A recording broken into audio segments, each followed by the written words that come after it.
दक्षिण भारत के छोटे से शांत शहर मालगुडी में जीवन बहुत सरल और सुकून भरा था। सुबह होते ही सरयू नदी के किनारे हल्की धूप फैल जाती, मंदिरों की घंटियां बजने लगतीं और गलियों में चाय की खुशबू तैरने लगती। इसी शहर में रहता था स्वामीनाथन, जिसे सब प्यार से स्वामी कहते थे। स्वामी एक साधारण लेकिन बहुत ही चंचल और कल्पनाशील लड़का था। उसकी दुनिया में सबसे बड़ी चीजें थीं, उसका स्कूल, उसके दोस्त और उसके छोटे छोटे डर। स्वामी के पिता बहुत सख्त स्वभाव के व्यक्ति थे।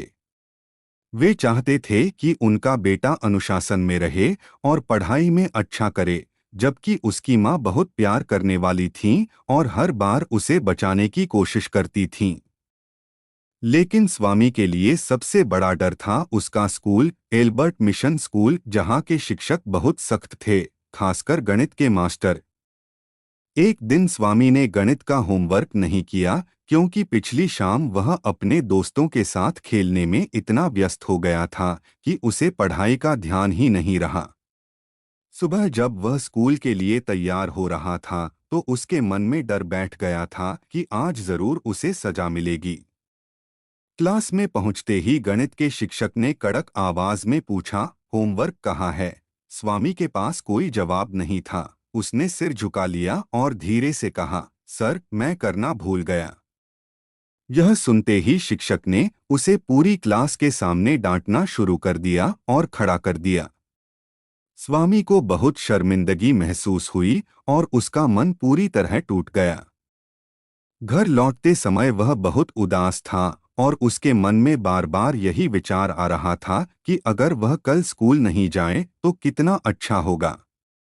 लेकिन पिताजी को कैसे मनाया जाए, यही सोचते सोचते उसने एक झूठ बोलने का फैसला किया। अगली सुबह उसने माँ से कहा कि उसके पेट में दर्द है और वह स्कूल नहीं जा सकता। माँ को उस पर विश्वास हो गया, लेकिन तभी उसके पिता कमरे में आ गए। उन्होंने उसकी बात सुनी और सख्ती से कहा, कोई बहाना नहीं चलेगा, तुम्हें स्कूल जाना ही होगा। अब स्वामी मजबूरी में बस्ता लेकर घर से निकल तो पड़ा, लेकिन उसके कदम स्कूल की ओर नहीं बल्कि दूसरी दिशा में मुड़ गए। वह शहर की गलियों में घूमने लगा। पहले तो उसे आज़ादी का मजा आया। उसने मिठाई की दुकान के सामने रुककर खुशबू महसूस की, फिर नदी किनारे बैठ गया और पेड़ों की छाया में आराम करने लगा। लेकिन धीरे धीरे उसका मन डर से भरने लगा। उसे लगा कि अगर किसी ने उसे देख लिया या घर पर पता चल गया तो क्या होगा। उसका दिल तेजी से धड़कने लगा और वह बेचैन हो गया। शाम को जब वह घर लौटा तो पिताजी दरवाजे पर ही खड़े थे। उन्होंने गंभीर स्वर में पूछा, आज स्कूल कैसा रहा? स्वामी घबरा गया और झूठ बोलते हुए बोला, अच्छा था। तभी पिताजी ने कहा, मैंने आज तुम्हारे स्कूल में चिट्ठी भेजी थी। यह सुनते ही स्वामी के पैरों तले जमीन खिसक गई। अब उससे कुछ भी छुप नहीं सकता था।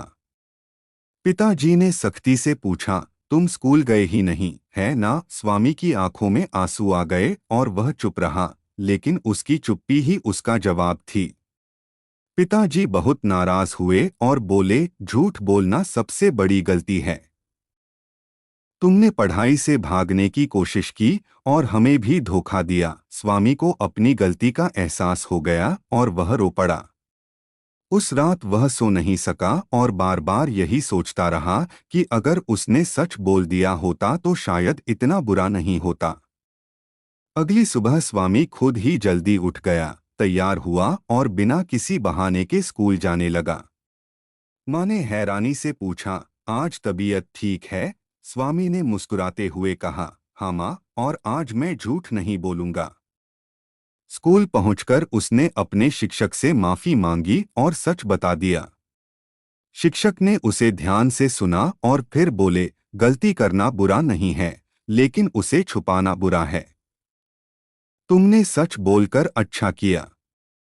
उस दिन स्वामी ने एक बड़ी सीख ली कि सच की कीमत कभी कभी भारी लगती है, लेकिन वही हमें सही रास्ता दिखाती है। मालगुडी की इस छोटी सी कहानी में यही सिखाया गया है कि डर से भागने के बजाय उसका सामना करना चाहिए। झूठ हमें थोड़ी देर के लिए बचा सकता है, लेकिन अंत में सच्चाई ही जीतती है और गलती स्वीकार करना ही असली साहस होता है।